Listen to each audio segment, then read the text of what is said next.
Hi, I'm Gary Bembridge of Tips for Travelers. I'm going to take you through a Panorama Suite onboard an Avalon Suite ship. I'm specifically on the Avalon Imagery 2. I stayed in cabin number 301. Now, the very important thing to note about Avalon Suite ships is that their rooms are bigger than most other river cruise lines. So it's up to 30% bigger. And certainly if you look around as you cruise up and down the rivers of Europe and take a look at the other river cruise boats, you'll notice that their rooms are much smaller. Now, there's a couple of important things to note about the room. The first of all is that the beds face the window. So from your bed, you can look at the magnificent views passing by. And bear in mind, if you're cruising through Europe, there's scenery all the way. There's little quaint towns, churches, monuments, castles, all sorts of things to see. So having the beds pointing the windows is a big plus and very unusual on board most river cruise lines. The second thing of note is the windows. Now, one of the things that Avalon Suite ships have and the Panorama Suites have is these massive windows. So they stretch basically right across the room from floor to ceiling. And what's very important about them is they open really wide. So they open up to 7 feet wide. So that basically means you have the outside, inside, you have a balcony area, and without a balcony, so without losing any space within the cabin.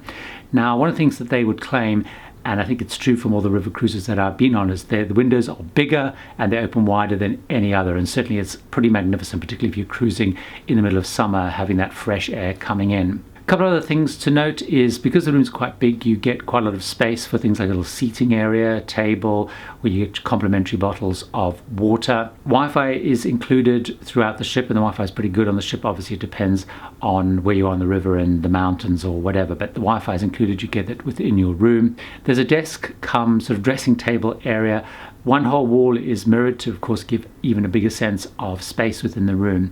There is a minibar within the room, but what's important is the drinks in the minibar you're charged for. So the fare includes wines, beer, and soft drinks at lunch and at dinner, but all drinks outside of that time you actually pay for. Pretty good amount of storage, lots of drawers, storage underneath the bed where you can put your suitcases, and then there's a cupboard. So you have one cupboard which has the safe and shelves in, then you have another which is hanging space. So let's take a look at the bathroom. Now, being a river cruise ship, you're only going to have a shower, but you have a nice basin here. You have complimentary toiletries, which are very nice because they're L'Occitane toiletries, so that's great. You have a walk-in shower, which is, again, a decent size, so a very nice bathroom. Again, it's quite small, it's quite compact, but versus many other river cruise boats, it's a pretty good size. Another great fun thing is every now and again, your steward will leave you one of these rather nice towel animals on your bed, something to cheer up the day. So it's a pretty nice cabin, as you can see. It's got lots of space. The bed facing the window is great. The big windows opening are great. Nice decor, has a nice feel to it, pretty contemporary. If you're looking to go on a river cruise and worried about very small cabins, certainly consider, Avalon and the Panorama Suite. If you're interested in finding more about Avalon, I have a video about Avalon specifically, what it is, what it isn't, to help you make up your mind if it's the right cruise line for you. And also I have a full ship tour, so you get to see all the facilities and features that are on offer from Avalon. If you've enjoyed this video, it'd be great if you gave it a like, and very importantly also subscribe to the Tips for Travelers channel, and you'll get many more videos with inspiration, tips and advice about river cruising and other topics.